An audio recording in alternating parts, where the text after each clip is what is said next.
Hello learners, I, Ms. Zareen Khan, Assistant Professor in the Department of History, Ganpat Pasika College of Education, Harmal, welcome you to the Goa's Traditional Occupations course.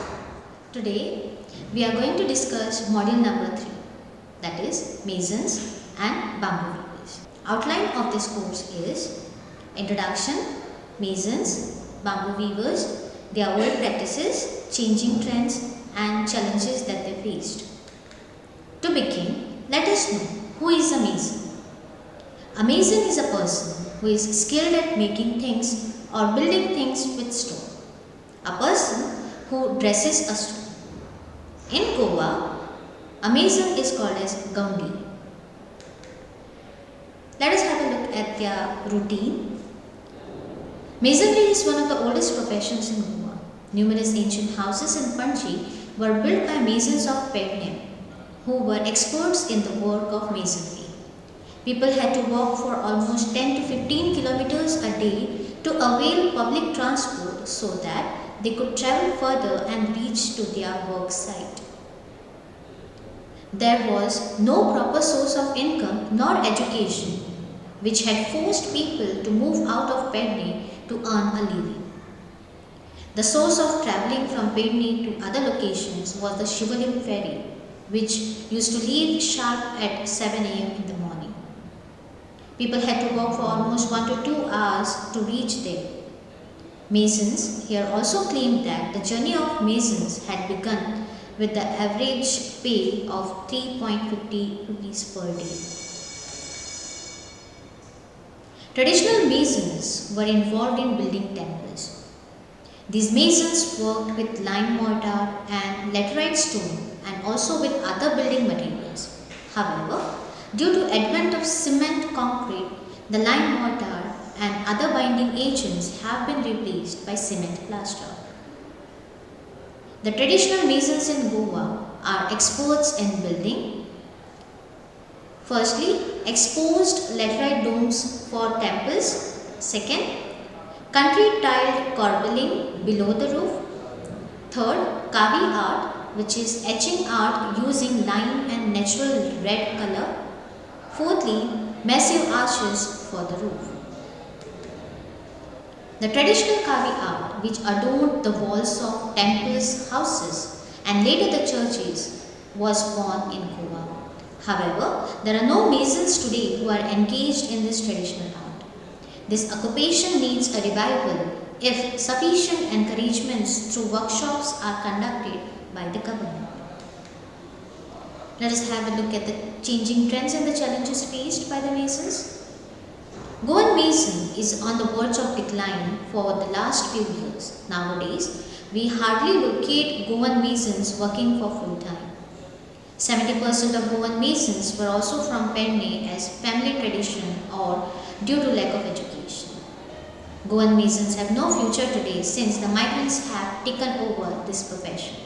Also, there is no government support to keep this profession alive. Once a mason is old and can't work, he is left to fend for himself. The legacy is not carried forward. Masonry is one of the oldest occupations in Goa and Pernem Taluka is well known for providing the best masons in the state.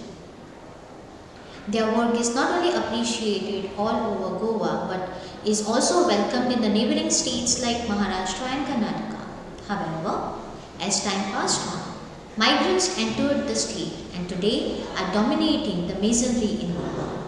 As a result, one can hardly locate Goan masons working full time.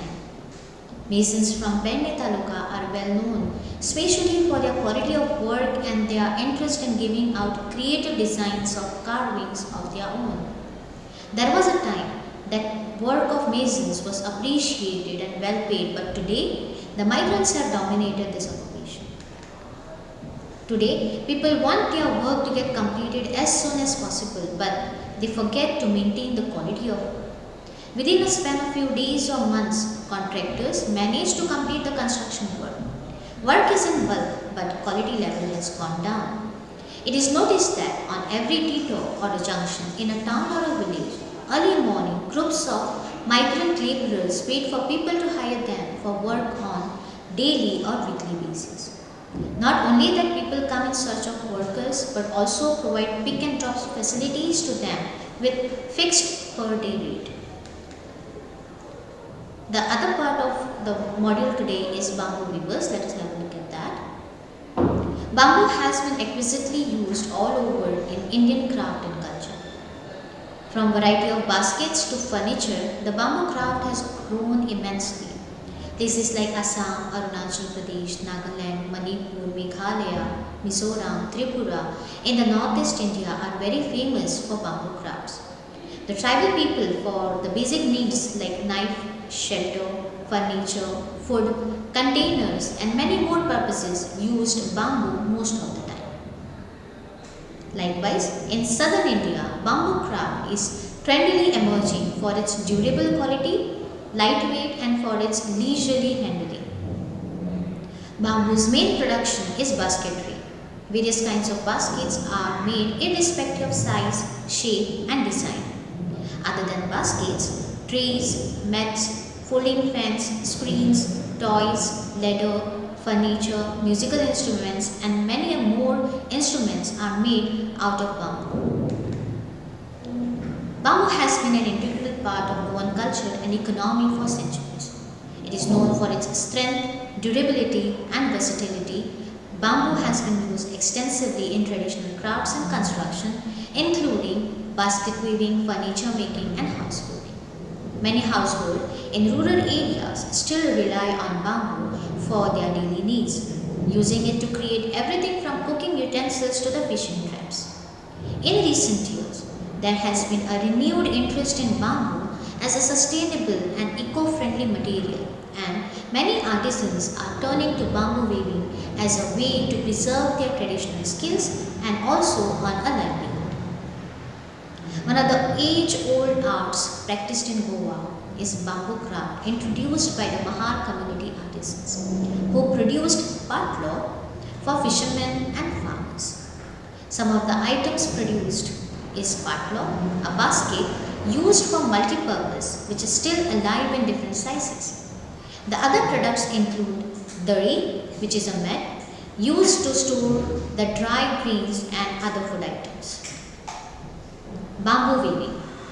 It is a process of bending what is naturally unbending, a traditional craft in which bamboo is used as a raw material and woven. Tools and raw materials that are required for bamboo craft includes bamboo, which is the essential raw material. It requires knives used in splitting, cutting and slicing the bamboo.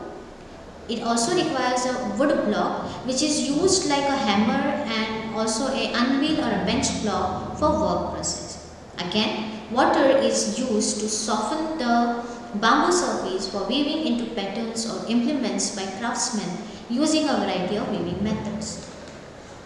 One of the major craft industries of Goa is the bamboo craft. The list of popular bamboo products include flower baskets, mats, letter holders, pen stands, pen and other decorative items. At a Hindu wedding in Goa, we see there is a tradition of using a dhari, a basket to keep the mandap devta, a wari, a basket to keep the lamp in order to protect the diya or the flame from the wind, and an aino, that is a pen. Other products are soup, which is used for winnowing paddy. Next we have is chobo, a basket with handles used to collect mud or grains, and a buti, a bigger basket to collect coconuts. The old practices. The craft of bamboo does not involve many tools. The main tool for this art is hacksaw or dao.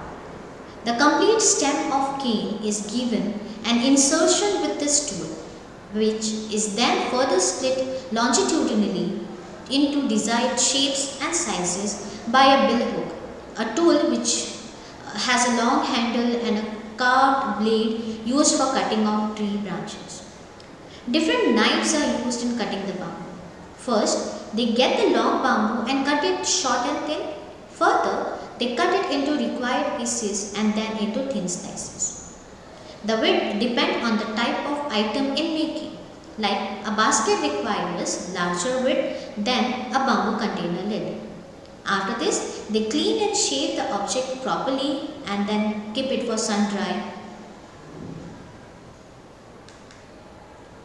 To have a look at the routine procedure.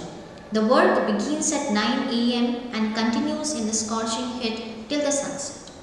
They make these products and display them along the roadside which catches the eyes of passers-by, and they purchase these items made of bamboos. The straps are placed one on one in the center of the first strap perpendicularly like a letter X, and other straps are placed one onto one. Totally 6 straps of bamboo is used, which appears like 12 pointed star. The artisan then splits the rest of the bamboo into equal thin strips with the help of a wood block and a knife for weaving process. The thin strips of bamboos are dipped in water to make the bamboo softer for bending and weaving purpose. Artisan takes one single strip of bamboo and alternatively weaves onto straps in order to tighten and tie the straps together so that it won't fall out. The strips are woven alternately to the straps where the body of the basket is split. Once the strip is coming to an end, the other strip is taken and it is inserted to continue in the weaving process. The purpose. Baskets are used for numerous purposes like in storage, in transportation of harvest, in processing the seeds and grains, in laundry, in catering, fish traps, vegetables, storing vegetables, fruits, flowers and many more. In ritual occasions also, the bamboo basket is used to carry the offerings for the god. Having looked at the changing trends, nowadays youth and children give more importance to office jobs, which is one of the reasons for the decline in young bamboo artisans in Goa. They are not interested in learning the traditional folk art. Most people prefer plastic containers and hence there is less demand for the products in the market. Bamboo products are slowly fading away with the latest new generation. Earlier, fishermen and farmers used only products made from local bamboo. There are just a handful of artisans remaining in some villages of Goa who mainly take up this work. Even though there is a good market for these products, there are not many artisans or basket weavers in Goa. Some bamboo weavers manage to get bamboos and are still engaged in the dyeing art. Goan weddings were incomplete without the use of baskets and other items. It is a tedious work with not much monetary gain, and getting bamboo or a cane is not easily available as it is a forest product. Despite its many benefits, bamboo artisans in Goa face several challenges.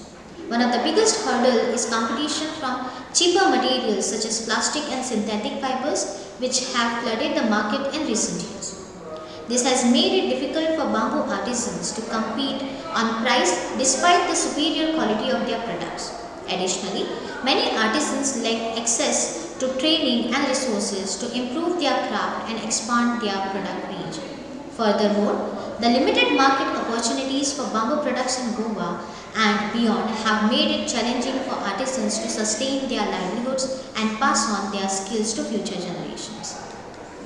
Despite these challenges, many bamboo artisans in Goa remain committed to their craft and are finding innovative ways to adapt and thrive in the face of changing market conditions.